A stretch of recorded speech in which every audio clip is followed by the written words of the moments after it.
Today, we're going to be talking about the upcoming Tenants Assistance Program, also called TAP. Today's presentation is, of course, geared towards housing providers, landlords, area agencies, just so you guys can be good advocates and see if this is the kind of program that's going to be appropriate for your clients or for your tenants potentially, etc. We are going to be recording this today. So two things, please. Please keep yourself muted until the Q&A session at the end. And then if you don't want your gorgeous face shown on our YouTube page, that's cool. If you do, you like to put that beautiful face out there, I'm A-okay with it. But if you do not want your face shown, because it says recorded, please turn off your camera. Like I said, there is going to be a Q&A session at the end. So if you have questions, if you wouldn't mind, please putting those in the chat. Reason being, this way we can get through the full presentation. It's not so long, but we can get through it, and then at the end we can have a really robust Q&A session, and we can all benefit from each other's questions. So that being said, let's be nice to each other.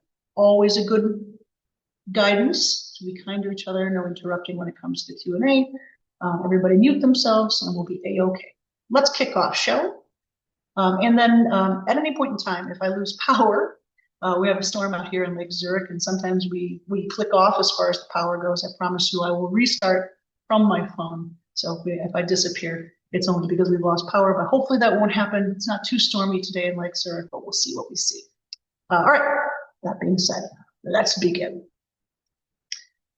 Okay, the housing counseling team is here. This is myself and Dulce Madrigal, our extensions. This goes to my desk, which, good, I've turned my phone off. Dulce's extension is here. And for the purposes of this program, we have one main email address. Obviously, I have my own individual email address, and Dulce has her own. We have a gorgeous new intern who's doing super well. Her name is Lena. She's got her own email as well. But for the purposes of the TAP program, we're going to send this off to securitydeposit@lakecountyha.org.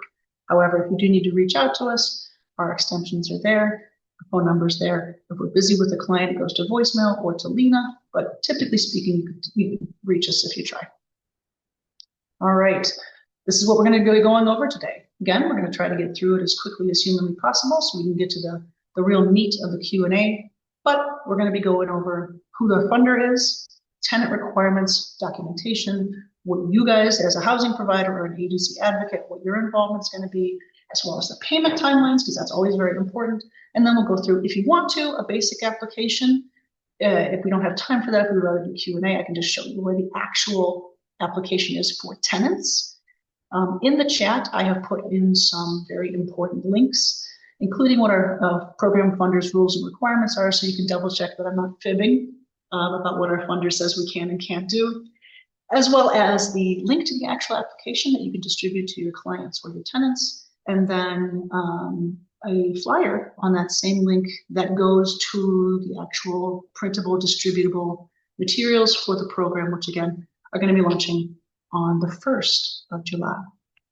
All right, let's start with our program funder. So this program specifically is funded by the IDHS, which is the Illinois Department of Human Services, their homeless prevention grant.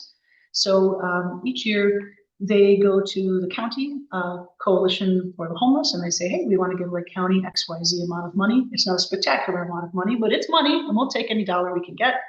You may not use more than 15% of this money for admin fees, so anything beyond that is not approved for salaries or for fringe. I want to be transparent about that. So the meat of the funding goes directly to tenant assistance. The IDHS HP fund basically gives us a menu, right? And they say, okay, these are the things that you can fund with this program. LCHA has opted to fund security deposits and rental assistance. So yes, if you go onto the IDHS program's website and you look it up, you're like, hey, how come you guys don't do mortgages? They basically provide us with a menu. We are allowed to focus it on the areas we believe will have the greatest impact. So the IDHS sets the award limits, sets the admin fees, it sets what we can provide per month per household, how many months we can do per household, how we actually implement those rules, and then, of course, it audits us pretty severely, I will say, I've been through a lot of audits, including federal and state, and the IDHS is the most severe. So that's a good thing. Because of those severe audits, of course, there are some regulations and that we'll end up asking you guys for that you might be like, why the heck do you need this? It's because the program rules are very strict and severe, and that's not a bad thing. Anything to keep fraud from happening is a good thing in a federal and state program. All right, moving forward. Tenant requirements. So if we're looking at our tenants, what are we going to say, right? Or our clients in this case. Yeah, obviously, it has to be in Lake County, Illinois.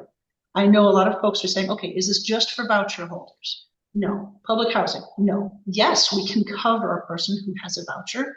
We can cover their portion of the rent because, of course, the rest of the portion is paid by the voucher program, whether it's Lake County, North Chicago, or Waukegan. But it does not have to be a voucher holder or a public housing tenant. It can be any renter in Lake County, Illinois.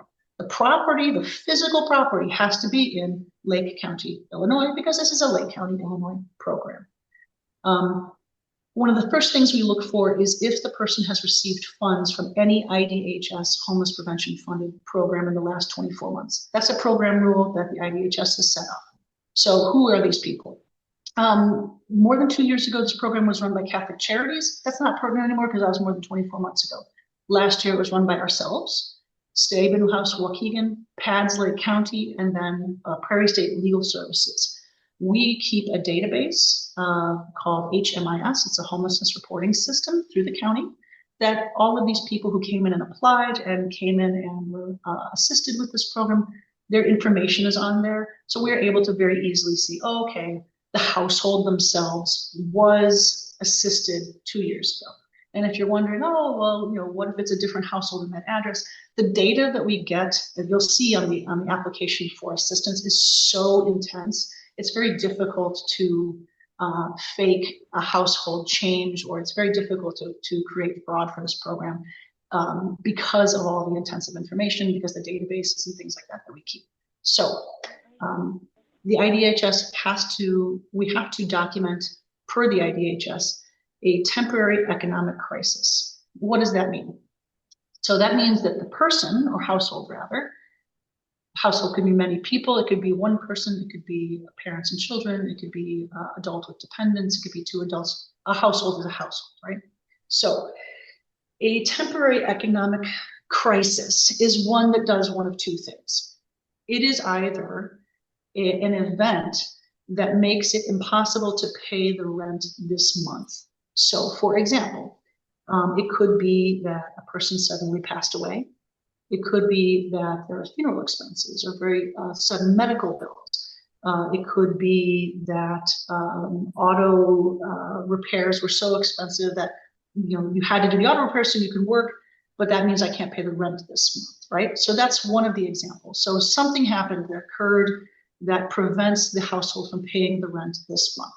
The other thing that we generally tend to look at is, did something happen in the household that required them to move very quickly, so quickly that they weren't able to save up for a security deposit, for example? Things like that could be, a tornado comes and blows down the building, or it could be that the household was infested by rodents and the family needs to leave, or it could be that they were removed from a government assistance program, or maybe they are quite literally homeless and come as a referral from the COC, the homelessness center in the county. So those two examples are generally like the buckets, right? So one bucket, something happened that all the money that would have gone towards the rent, now it's going toward that crisis. Second bucket is, okay, something happened so suddenly that we have to move and we don't have an opportunity to save up for the security deposit and all the moving costs. Perfect. So beyond the temporary economic crisis, there has to be a threat of homelessness. So if I don't get this program, if I don't get assistance, I will be out on the street, right? So obviously, if I can't pay security deposit, I can't move in, my household will be out on the street. Same thing, like if I don't pay the rent because I've gotten a 5-day notice, I will be out on the street. So that's that. And then the IDHS requires us to establish and cover the costs of housing after the assistance has ended. It is a temporary assistance program. So, and we'll get to that, what that covers in a little bit.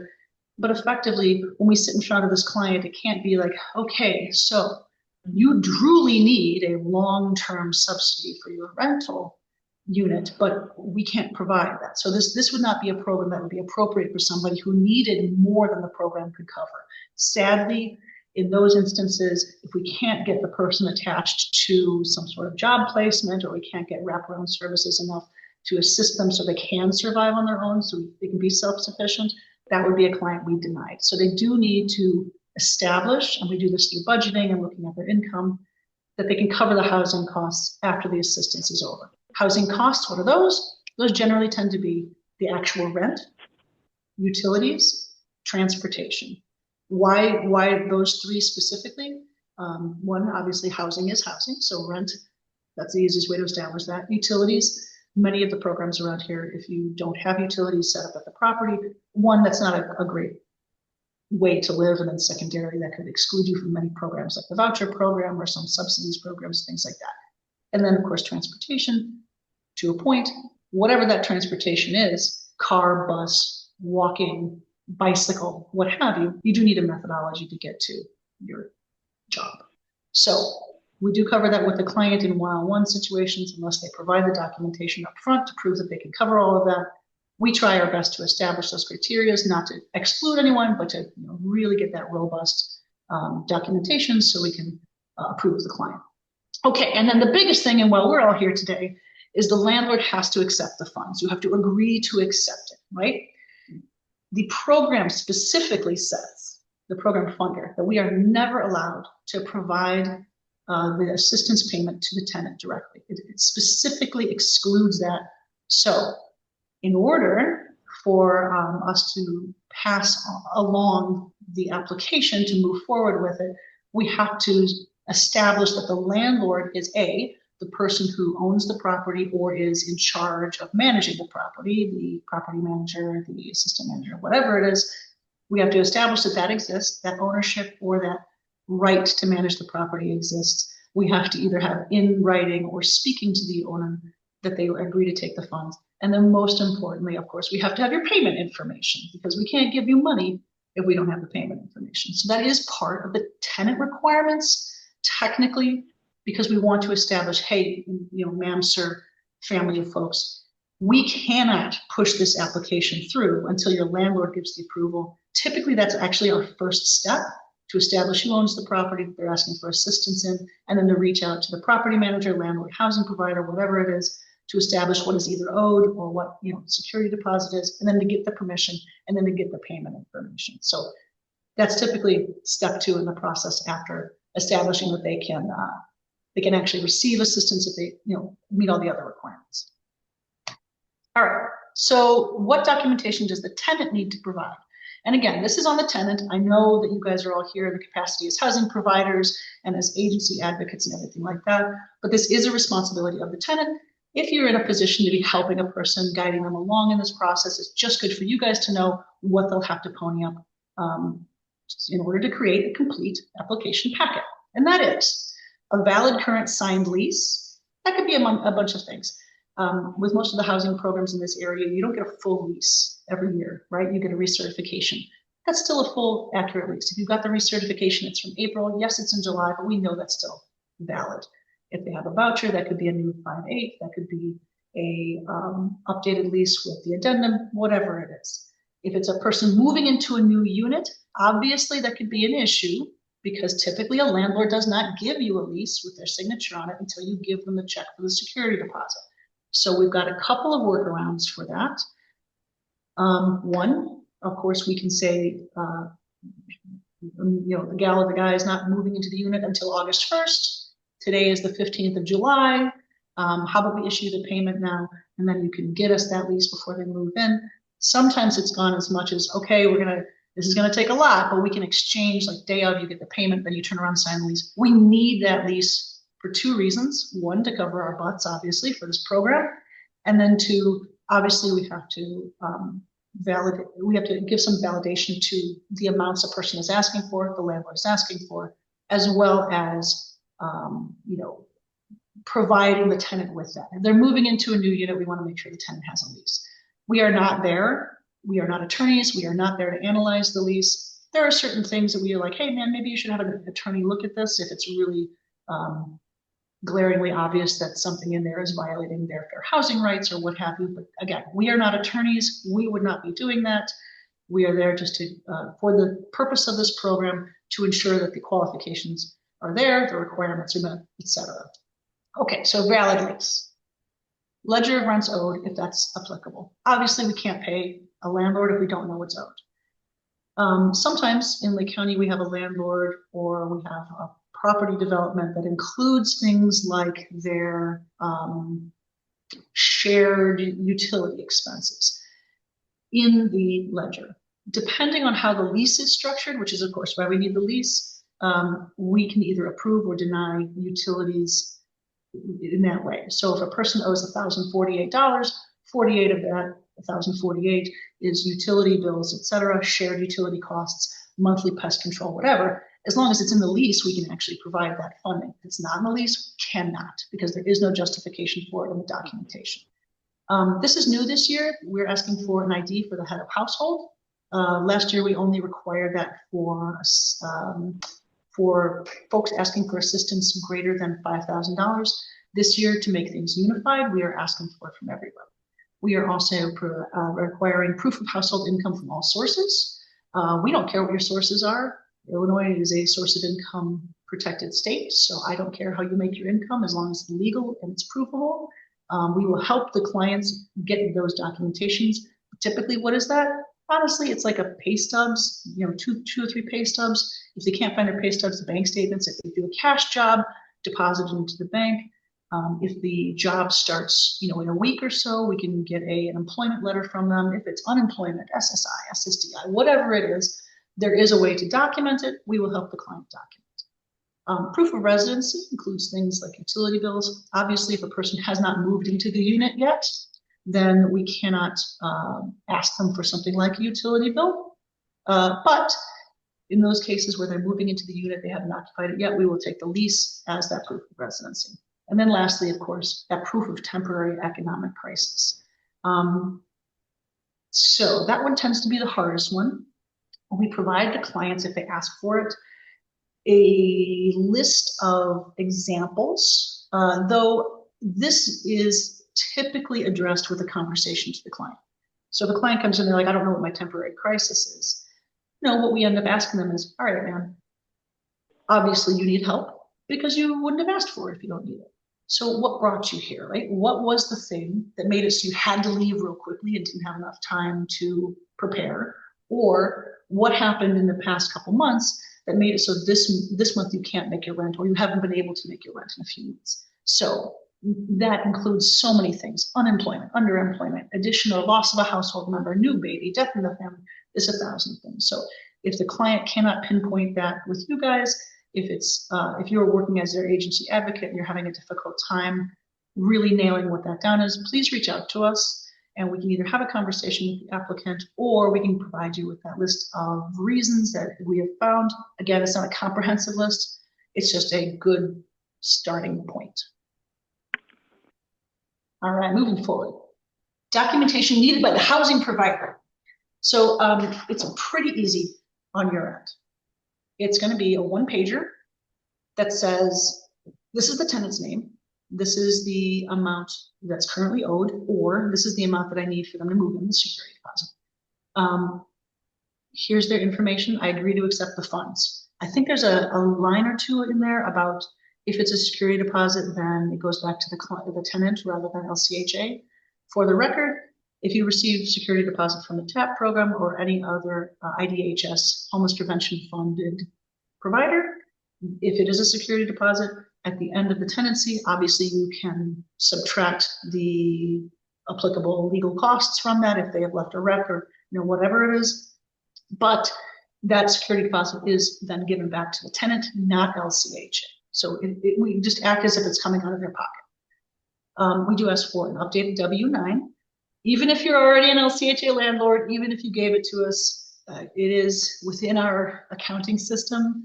Let's just say we have a very complex accounting system. I am not an accountant for LCHA, but I am terrified of that department. They rule our lives, and I would like to make them happy. But moreover, they do have very strict requirements on how frequently they can receive a W-9. It has to be updated, et cetera, et cetera. Same with the direct deposit ACHH form. And then the last thing, of course, is a voided check or a bank letter.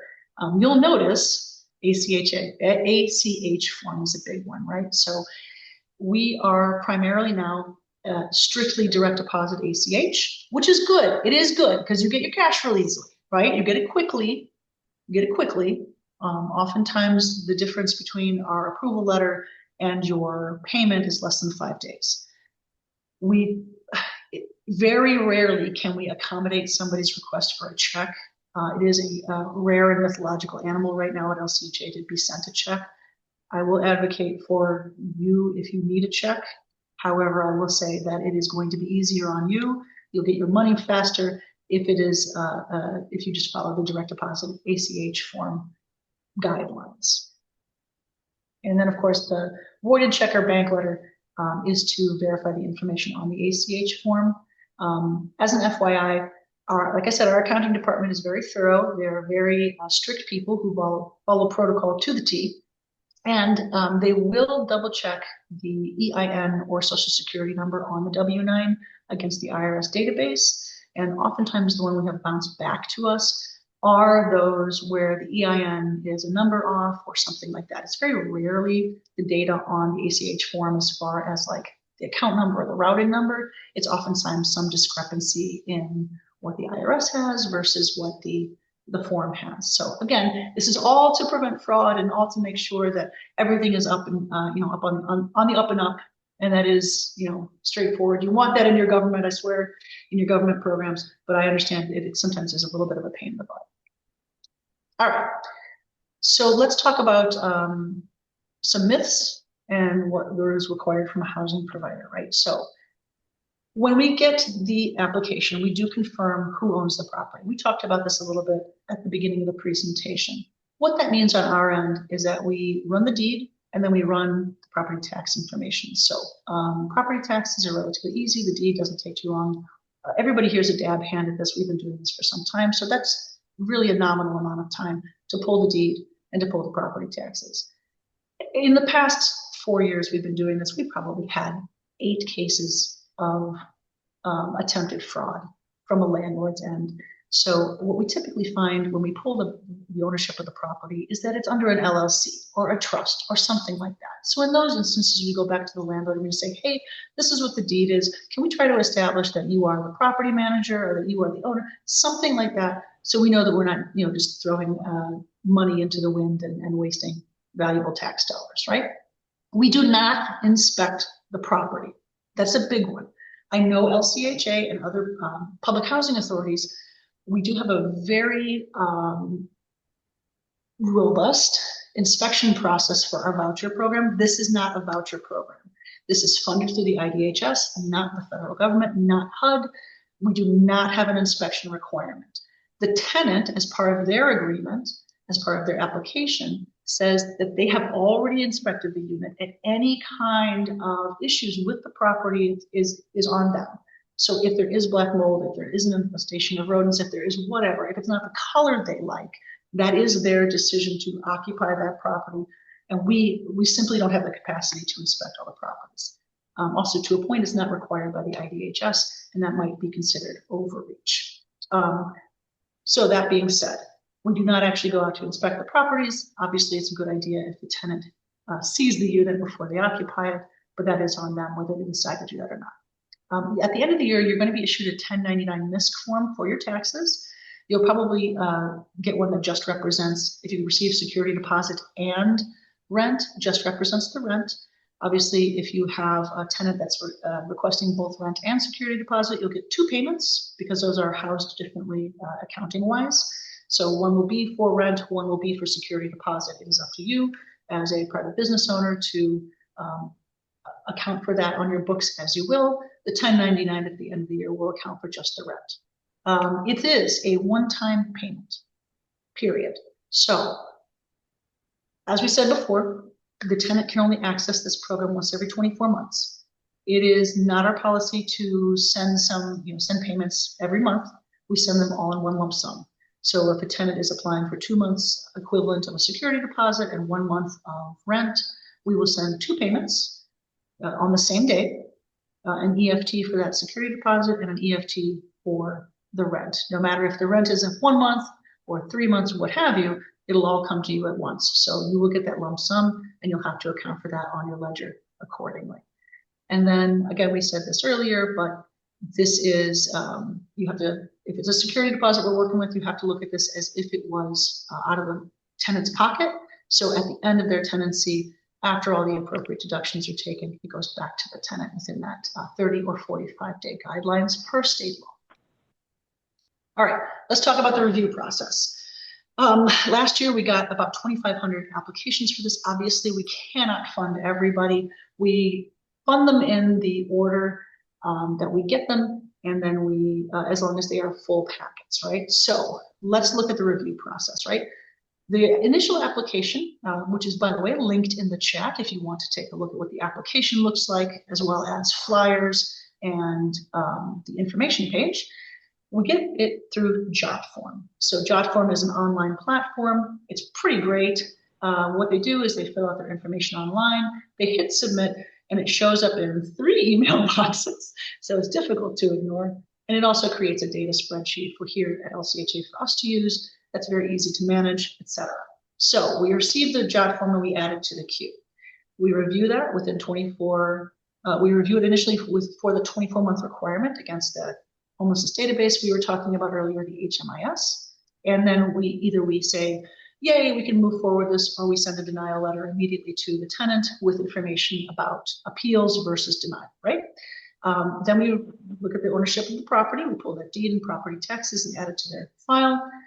Then we reach out to you, the housing provider, and we say, hey, this is the situation. If you're willing to move forward, please reply by this particular date. Here are the documents. Then 24 hours before that date passes, if you haven't replied back, we try to reach you via phone or email again. And then unfortunately, when that date comes by, we then, if you haven't said anything, or if you told us to go shove it, we then reach out to you and the tenant and say, hey, I apologize, your file is being closed because the landlord is unwilling to participate. Please feel free, if you are working with a different landlord, to apply again. So then that application would be completely closed and they would have to apply again with a new JotForm. If, however, the landlord says, yay, I can't wait to work with LCHA and the housing counseling staff, we then reach out to the tenant. If they have not already supplied the documents on that JotForm, which they can, it's a secure portal. You can upload documents to that, the lease, income documentation, hardship documentation, ID, as well as verification of residency. You can upload that to the JotForm as an applicant.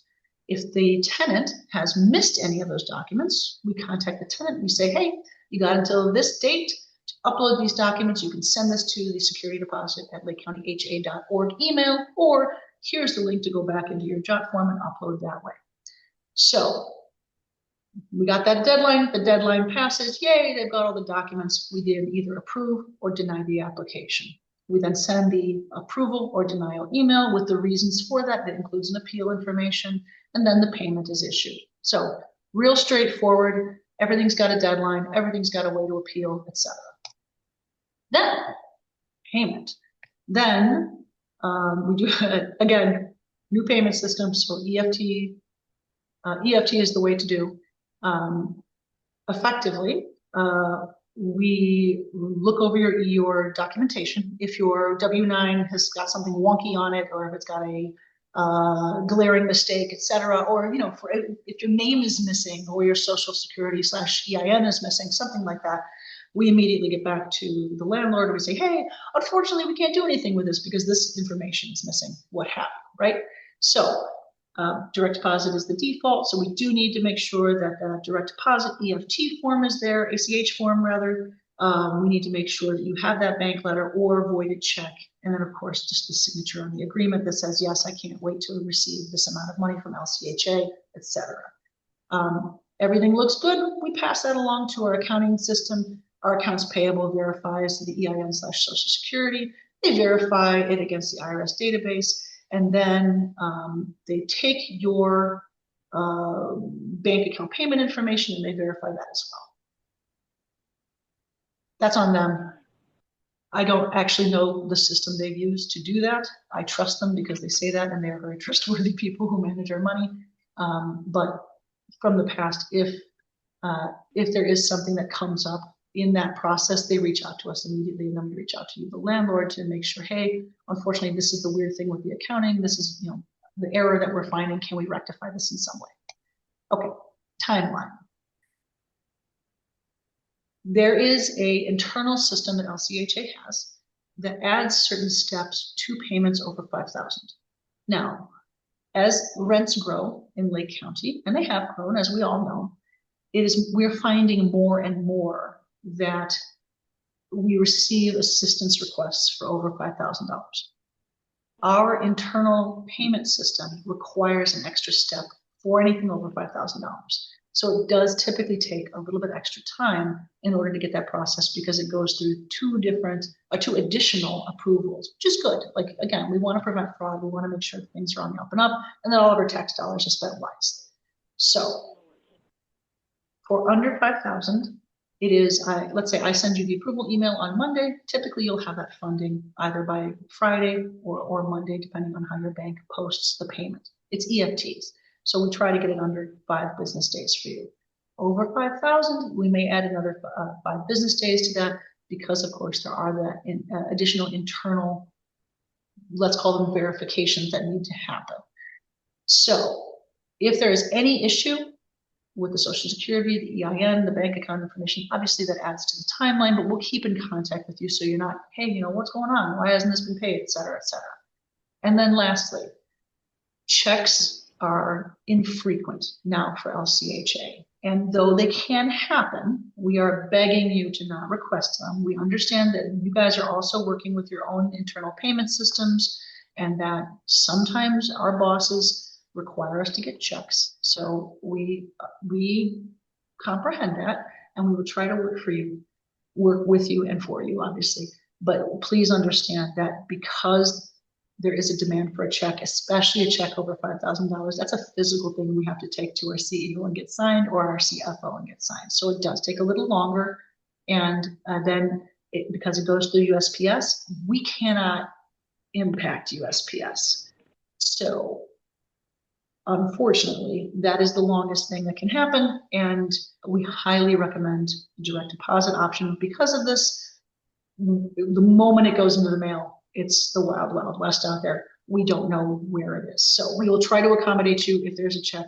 Obviously, this is a very long speech that I'm giving you, the main theme of which is please help us and use our direct deposit option so we don't have to chase down a mail carrier who's just trying to do their job. All right, let's get going. So if you like, I can open up the actual link and we can do a test run.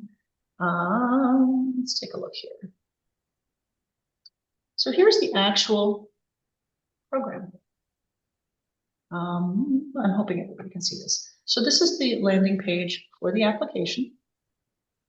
And effectively, it's a lot of words right off the bat. If you're working with somebody, assisting them in the application, I highly recommend that you read this with them, to them, et cetera, and make sure they understand what the purpose of this is. So we are trying our best to eliminate folks right off the bat who don't follow the program. So, for example, if somebody is coming in from Lake County, Georgia, or Lake County, Florida, we want to make sure that they are actually from Lake County, Illinois.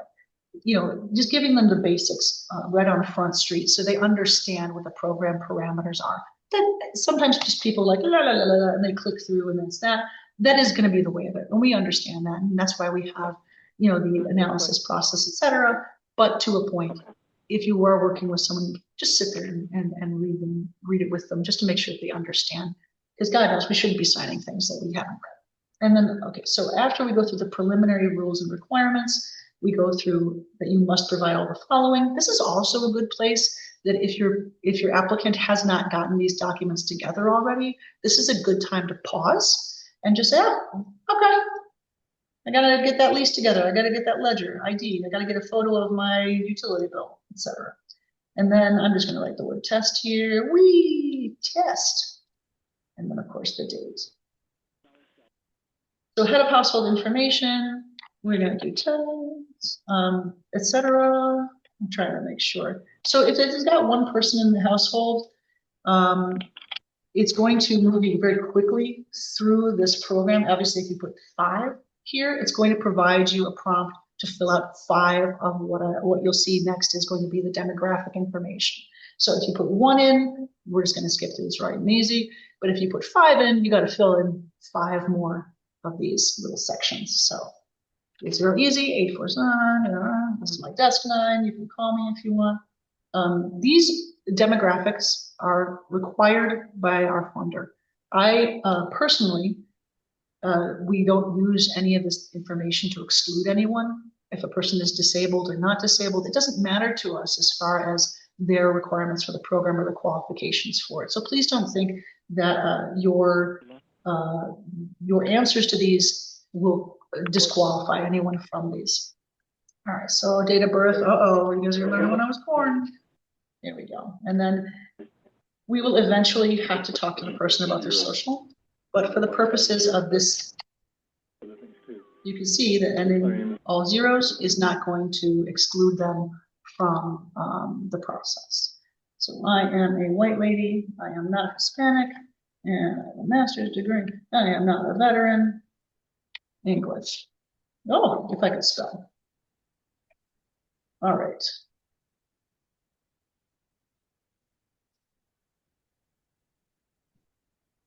So effectively, all the demographic data that we're going to be putting in here, again, is going to be for the purposes of the program and the reporting that we have to do. It is not because we're very interested in excluding one demographic or another.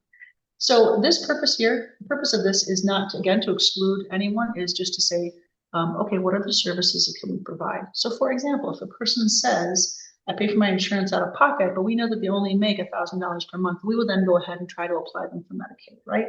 Same thing, if they have a voucher with Lake County Housing Authority and they have no insurance, we can then say, all right, you clearly qualify for the voucher. Let's talk about how we can get you other wraparound services, right? So that's the holistic approach that we do. Things like childcare, things like elder care, transportation, nutrition sources, access to technology, access to transportation, stuff like that. So that's what the purpose of all of this is. Income, of course, is important because we're going to be looking at what documentation we have to get together. And also, to a point, we have to create a budget for every client that comes in here. So this helps us with that. That way we don't have to ask the client twice and we don't have to do extensive interviews over and over and over. So please forgive me. I am just going to add a bunch of zeros here to demonstrate that you can, in fact, put a bunch of zeros in here. And then, of course, this is the budget.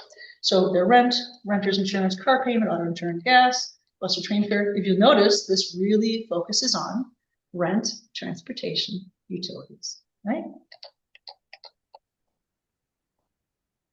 All right. Every cell, what have I missed? There we go. All right. So at this point, if a client is looking for delinquent rent, they click the delinquent rent. If they're looking for security deposit, etc. You do not have to fill out the parts that that are not appropriate for you. If you do click both, it'll prompt you to fill out both sections. So, fill above. So we're going to click test. The current landlord or property manager's name. And this should prompt an email to the current landlord saying this is what this person has applied for, by the way.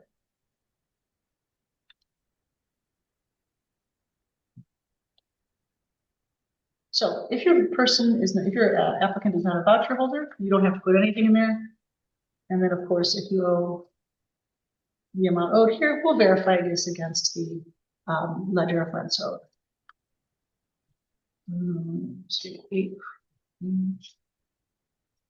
And I'm putting in the address of our Lakewood Lane residence, or sorry, our Lakewood Lane office. You're welcome to come visit us if you need to.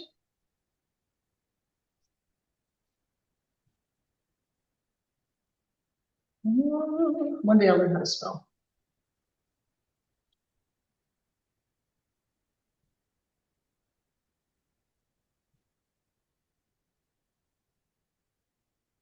All right.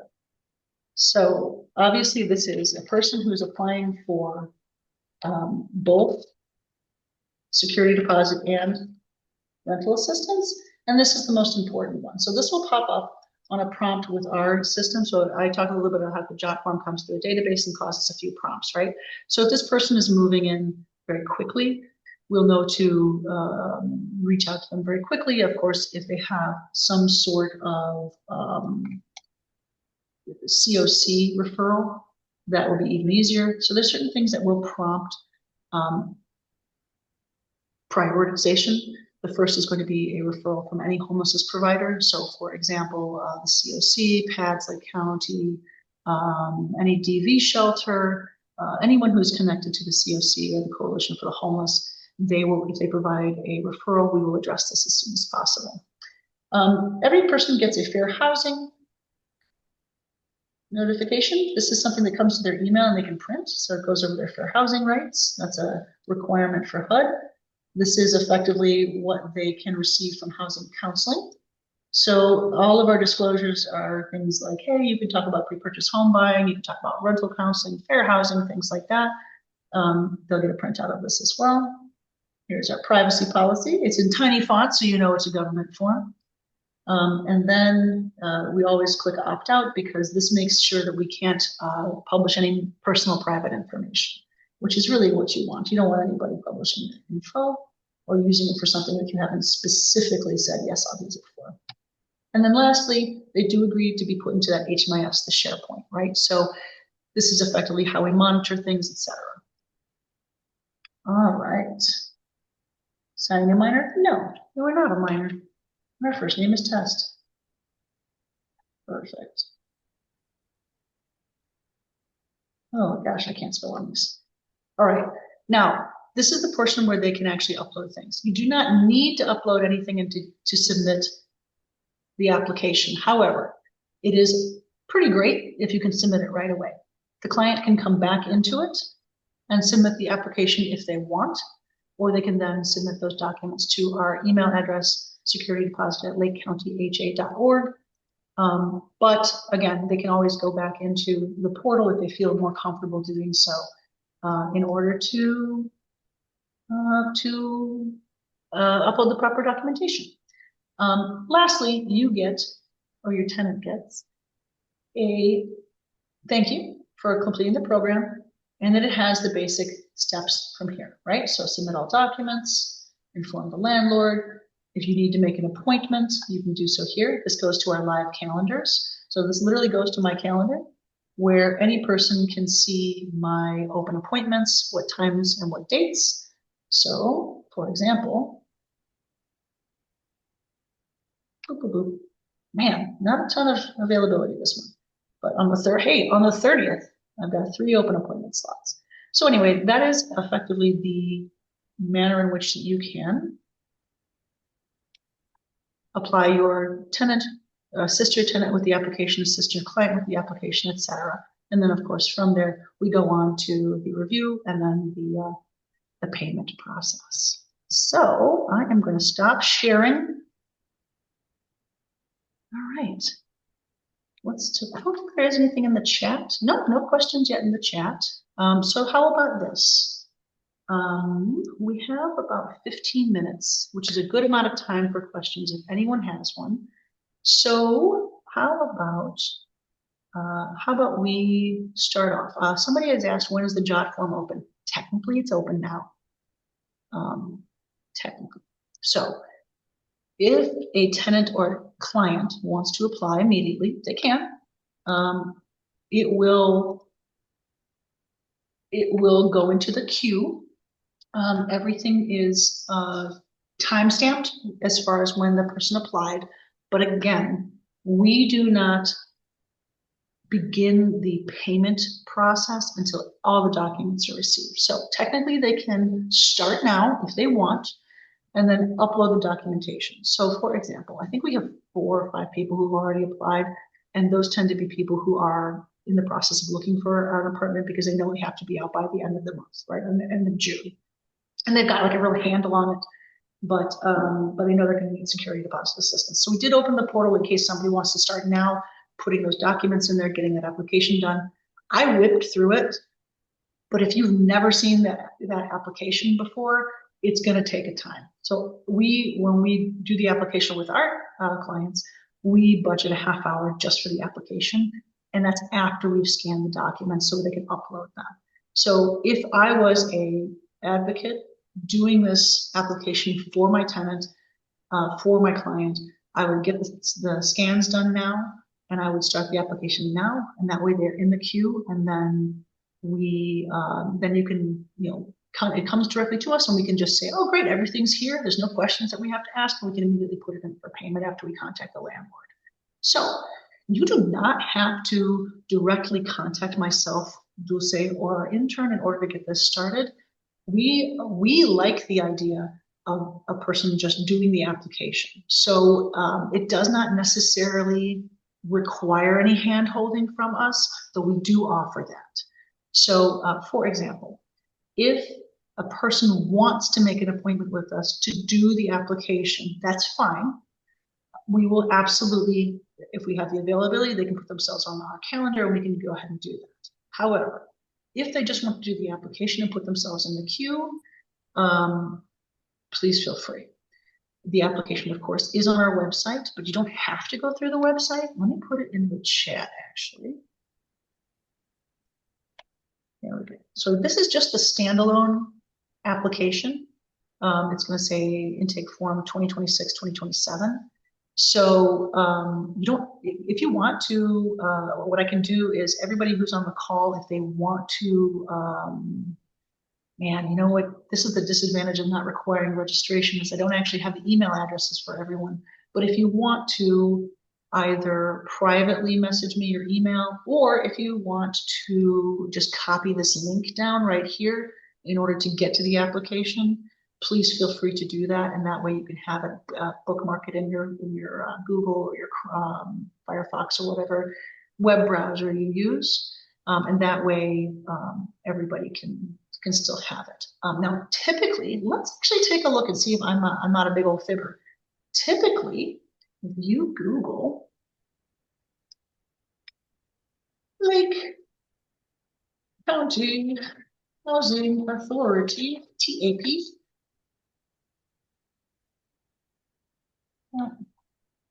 LCHA-TAP. Yeah, so I Googled LCHA-TAP. Obviously, I know everyone's got an algorithm, and so it's fine-tuned to me and what I want, et cetera.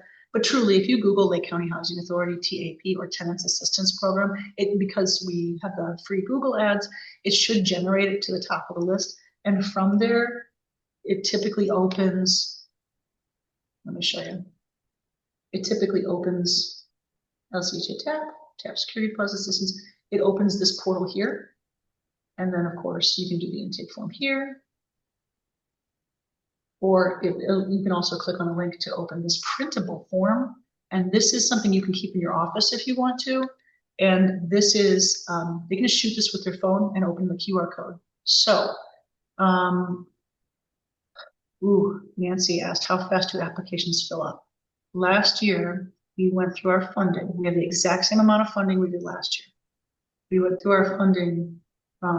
We started in July because that's when the IDHS, their funding year begins, July to June. I think we were out of funds by November. So let's keep that in mind. We do specifically say that if a application is not a promise of funding, and this is a program that has limited funds, and we are so vigilant about documentation, everything like that, because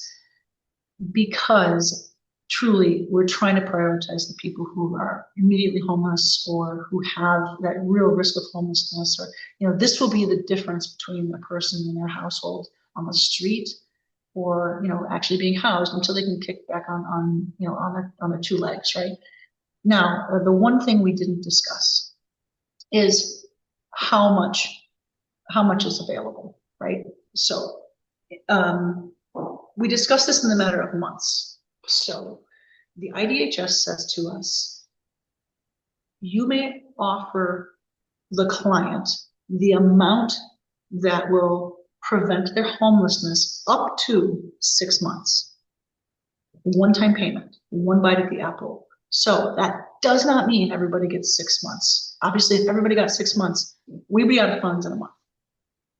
The idea is stabilize the household up to the equivalent of 6 months. So sometimes that means a tenant will get 2 months, the equivalent of 2 months of their rent in security deposit, and then maybe a month so they can get on their feet, right? Or maybe that means, okay, they owe 3 months, but really this is not going to be resolved until they start their job.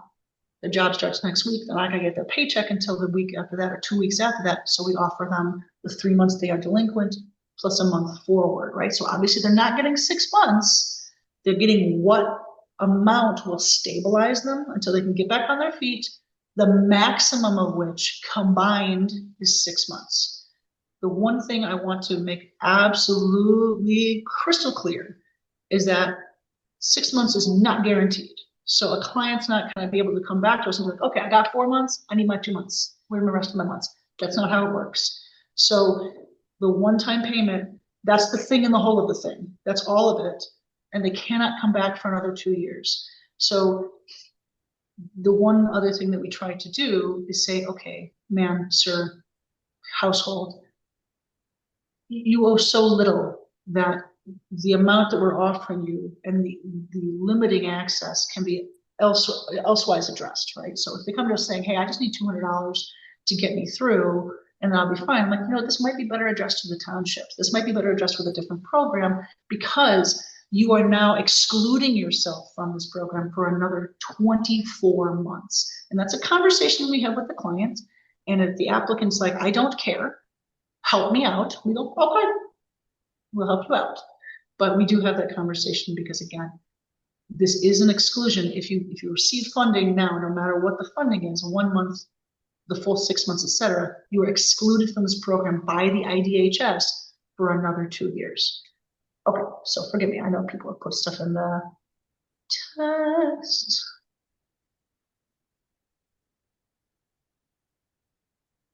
Does the applicant start the form and then we get an email notifying us to complete our part? Yes.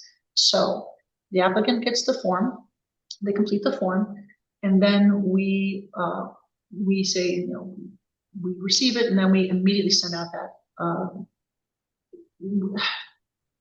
In previous years, we directly sent an email from me to the housing provider. The reason we did that is so we have an opportunity to pull the deed and the property taxes. We are debating between now and the 1st of July and making it automated so that the landlord or housing provider that the tenant indicated would receive that landlord documentation. Here's the hitch. Oftentimes, a tenant will put in their own email address or the email address of their case manager or something like that into the landlord information as a placeholder because off the top of their head, they don't know the landlord's email. And that becomes a conversation. So that has happened so frequently in the past years that we're like, okay, clearly this is a pattern. This is something that folks are doing. It's okay. I mean, to a point, we see the purpose of it. But automating it so that we say, oh, God, the landlord hasn't responded. The landlord hasn't responded. We got to close this file. It is more efficient and a better use of our time to reach out directly to the landlord and get their information after verifying that they are the owner of the property in those instances. So typically what we do is we reach out personally to the landlord after we receive the application. This year we have a cool intern, and it will likely be her job to reach out to the landlord and say, would you like to agree to receive these funds? And then immediately send out that email with the application packet already pre-filled. And then you'll fill out the W-9 and ACH form, send us the canceled check, and then we can move the process along. And then, do we have to be delinquent in rent for this program? No. Absolutely not. So we've had a lot of clients who come forward and they say, I've just lost my job today. Today is the 17th. I paid my rent on the 4th. I'm not delinquent. I just lost my job today, but I don't know how the heck I'm going to make it through next month without rent, especially because God knows unemployment doesn't kick in tomorrow. So that's a lot of times that's what happens. That's an emergency or crisis. In that circumstance, we would have to work with them to ensure that they can carry themselves after the assistance is over, because again, that's a major requirement of the program. You have to be able to stand on your own 2 feet and cover housing costs after the assistance is over. So in those circumstances, like let's say you just lost your job today, but you've already paid July's rent or June's rent, we would work with you to establish that you can sit on your own 2 feet and pay your own cover your own housing costs for the next month before assistance kicks in. Do we cover late fees? Yes, if they are established in the lease. So I keep talking about the lease because the lease is so important. There are places around here that just flat out $50 if you're late. There are places around here that say, okay, on the 5th, your rent is owed. On the 6th, you get $5 and then $1 per day after that maximum of $30 or something like that, right? So the late fees are established very differently for every single landlord. It has to be within the lease what those late fees are. If it is not established in the lease what the late fees are, we cannot pay it. So that's why we're so hardcore on the documentation, because believe me, after going through 3 audits with the IDHS, they definitely look for that. And so we have to establish that. We want to make sure that everything is on the up and up, of course, but we also want to make sure that a tenant is not evicted for owing late fees. So greater purpose, let's keep people from being unhoused, but we also have to follow the rules of the program. All right. Can you share the contact information that was on the screen at the beginning of the video? Heck yes, I can. Let's find out where that is. I will go back to that thing right now. So effectively, the contact information was for Dulce and I. And here we go. So Dulce and I can both be reached at 847-223-1170. And then my extension is 2060. And her extension is 2404. So I'll give you a secret. All of the contact information for the entirety of Lake County Housing Authority, including my boss, if you don't like me very much and you want to report me, is going to be on our website under About Us. I think it's all staff. All of our contact information, email addresses, maybe aren't there, but I know our extensions are. And then all of our email addresses take the same format. So e-warning, my name, I go by Liz, but my formal name is Elizabeth. Dulce Madrigal, D Madrigal at lakecountyha.org. And like that's the same thing for all of our leadership folks, our CEO, etc. All right. Let me just make sure that I'm not missing anybody's question.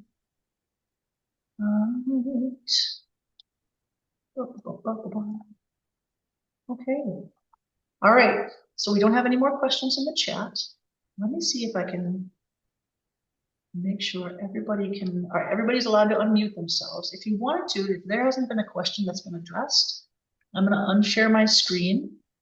And if anybody has any questions, please feel free to speak up. Hi, Liz. I have a question. Mm-hmm. I'm wondering for the tenants, if they already applied for this program before, are they qualified for this time? Are there any restrictions? No, so that's a great question. If they did not receive funding last year, they can reapply. That's a fantastic question because yes, we do have a lot of clients in the past that applied and they were either denied or the funding ran out or something like that. So if you applied last year or the year before and you didn't receive funding, please apply again if you need it. That's absolutely okay. We'll have a file, we have that record, we can see, yes, you applied, but you did not get funds, so you still qualify. Yes, absolutely. It is, the application has to be redone. So unfortunately, this is the application that we linked. There has to be a new one for this year because there are different program rules and we had to give different disclosures as per our funder. But if you do have a tenant that you think should apply, please just say, please apply. We will work it out. We will communicate with you and the tenant that they did or did not qualify. But yes, please feel free to send them that flyer. I'll link it again in the chat right now. Please feel free to send them this flyer that says, hey, there is a program. There is funding available. They're starting to review applications on July 1st. Please fill it out. You know, I will do my part, you do your part, and then that way we can get them some help. We want to make sure that everybody's got a house and a place to stay. Question, Darlene Jones said, does this program help with foreclosures? It does not. Now, I mentioned before, there are 3 agencies in our area, actually 4 agencies that received funding from Illinois Department of Human Services HP funds. It is our program, which we call TAP, Tenants Assistance Fund, Staben House in Waukegan, Pads Lake County, and Prairie State Legal Services. Prairie State is using their funding in order to provide legal representation for the eviction program. So no cash assistance from them. PADS is focused on folks who are immediately homeless, understandably, and then Staben House in Waukegan is serving all of Lake County, and they have elected to provide mortgage assistance. Very similar requirements that we have, very similar intake form. We do not. So the IDHS gave us a menu of things to offer. Like, okay, you can use your funding for these things. We elected to focus on rental and security deposit. But Staben House has chosen to also include mortgage assistance. So if you do know someone, Staben House is the way to go. I believe you can find them on Facebook. I believe they have a similar intake form on that they use job forms. So to a point, I would absolutely look them up. Now, that being said, we are partnering with Staben House to provide foreclosure housing counseling. Housing counseling in that situation would be the analysis of the mortgage. We basically say, okay, you've got an FHA mortgage. It was initiated in 2018. Here's your interest rate. Here's what's still owed.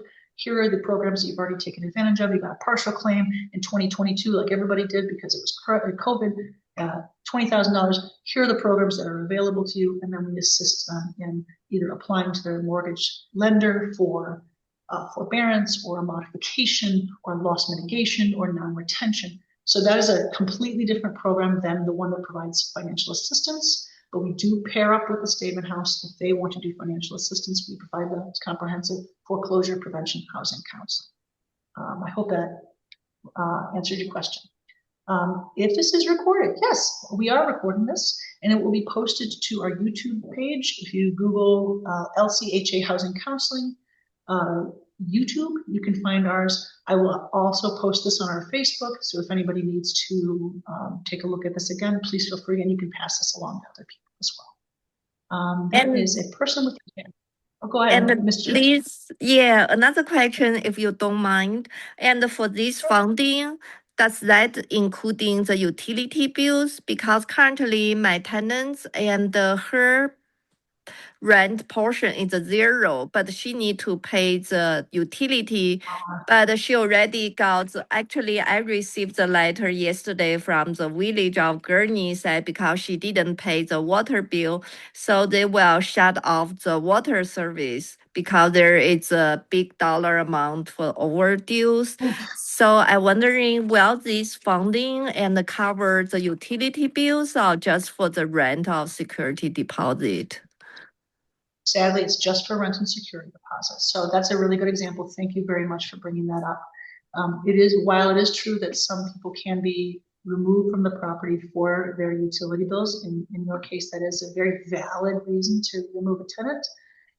That is not one of the things that we cover. However, I do believe that Staben House in Waukegan is covering utilities. So I would absolutely have the client, instead of applying to our program, apply to theirs.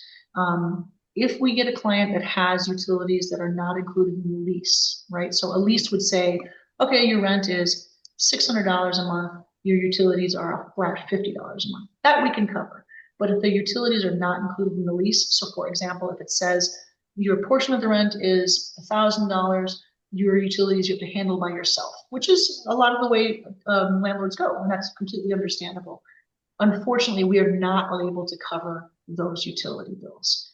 I would absolutely have that tenant reach out and apply to Waukegan Staben House for that program because I do believe they are covering independent utility bills. I would not have them apply to both of our programs because if we assist them, Staben House cannot. So let's keep that in mind as well. I see. Thank you so much. Yeah, you're very welcome. There's a person with their hand up, is reading on the screen as OC Sub to It's me, James. it's James. Oh, Sorry about perfect. that. Please. Oh, no, you're good. I Please. got a question for you. So I don't know if I understood it right. So you can only avail of this funding every 2 years? Yes, sir. Okay, that's it. Yes. So, Thank you. so if the person applies, let's say they applied and they did receive this last year, for example, we will look at it immediately. It's still, and then say, hey, I'm sorry, this is not something we can fund, but it looks like you're applying for X, Y, and Z. Have you considered this program? So we are required to provide a flyer or a link to the LIHTC subsidy program to all of our applicants. So that is something that we do offer as well. We like to provide information on health insurance, childcare, nutrition services, transportation technology. We are required to provide the information for the LIHTC program, which is primarily being administered by Cap Lake County. So that being said, if they do apply and they don't qualify, but we look at the application that, that huge budget that we breezed through, but unfortunately the tenant cannot. If we look at that and say, man, it looks like you are not on a budget billing for ComEd, you're not on a budget billing for North Shore Gas, or you don't take advantage of, or you haven't applied for LIHTC, or maybe you income qualify, we do provide that referral as well. Is citizenship an issue? We do not verify citizenship. We do ask for a social security number. If a person is uncomfortable putting that into a JOT form, which is understandable, it's not, I don't know that I would put my social security number into an internet form. If they are uncomfortable putting a social security, an I-10 or what have you, you can enter all zeros and bypass that application requirement. There is nothing that says citizenship is an issue. We do not require citizenship documents. I will not ask for, it doesn't come up. Doesn't come up. It's not a requirement, doesn't come up. There's no birth certificates involved. Yep. All the other documents are what they are, but yeah, that is not something we request. Okay. Does anybody else have any questions?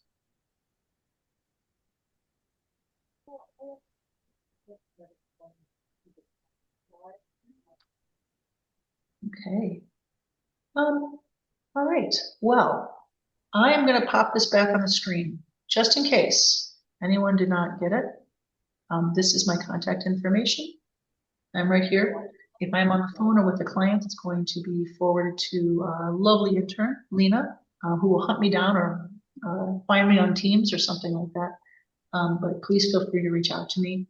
Again, if you want to reach out to me via email about this, ewarning@lakecountyha.org is my direct email. I know it's a security deposit at Lake County HA on the screen. That is just for the TAP program. If you do want to reach me directly, ewarning, WERNING, at lakecountyha.org, or you can give me a call and leave a voicemail if I'm busy elsewhere. But I will get back to you. And again, everybody who's on this call, we have so many folks today. I'm just so pleased that everybody would like information about this. Homelessness is a real problem in the county, and the more folks that we can keep from being on the streets, the better our communities are. And taking care of our neighbors and our family and our friends is so important and so good for our county. And I'm just so pleased that we had such a good turnout. Again, if you guys need anything else from me, if you need anything else from the program, if you do need to reach out, please do. And then in the chat, if you did want to start the application for yourself, your tenant, or your clients, please feel free. We're going to start reviewing on July 1st, which is 13 days away. So we look forward to that. And in the meantime, if you guys need anything, please let me know. And I'll hopefully see everyone here around. Okay. Well, have a wonderful day. Enjoy the weird weather. And we'll see you at the next one of these events. Bye, guys. Hi, Liz. And one more question. Hi, Liz. Sure. One more Sure. question, if you don't mind, for the security Please go ahead. deposit. For the security deposit, I'm wondering that's only apply to the new tenants or to the tenants already moving? Yes. Oh, great question. Yes. So if someone has already moved in, unfortunately, we cannot assist because, again, the main purpose is to prevent homelessness. So that person is not going to be homeless because they've already moved into the unit. So in that situation, what we do is we try to work with the tenant either to form a budget in order to pay off their security deposit monthly, or we try to get them some sort of, there's an odd type of renter's insurance that is effectively a security deposit insurance. So we try to get them information on that, or we work with the landlord in order to mediate some sort of payment process for the security deposit, something like that. We try to offer them services, but at the same time, we can't give them financial assistance because there are eventually. Understand. Yeah, we have a tenants. Yeah, so originally she should pay the security deposit 1,000, but unfortunately she said she don't have that much, and then she only pays a partial of it. So we don't want her family be the homeless, so we agree with that. So at the beginning we agree. So she said she will make the 5 and the payment plan. For each payment she will pay the 200, and she paid the first and the second, and then she got some the financial difficulty, so she cannot finish the remaining balance of the security deposit. So that's why I'm asking for whether she's qualified for this program or not. Probably not, You know right? what? I would have that person apply and maybe send me an email directly if you'd like, especially if that person has applied, and provide that explanation, because that might be a unique circumstance we can work around. Just because there is an existing agreement, especially if it's in writing, especially if it's on paper and signed, that might be something we can work. Okay, thank you so much for your great help. You're very welcome. You're very welcome. All right, well, have a Thank great day. you. Good to see you You guys. too. Thank Bye. you.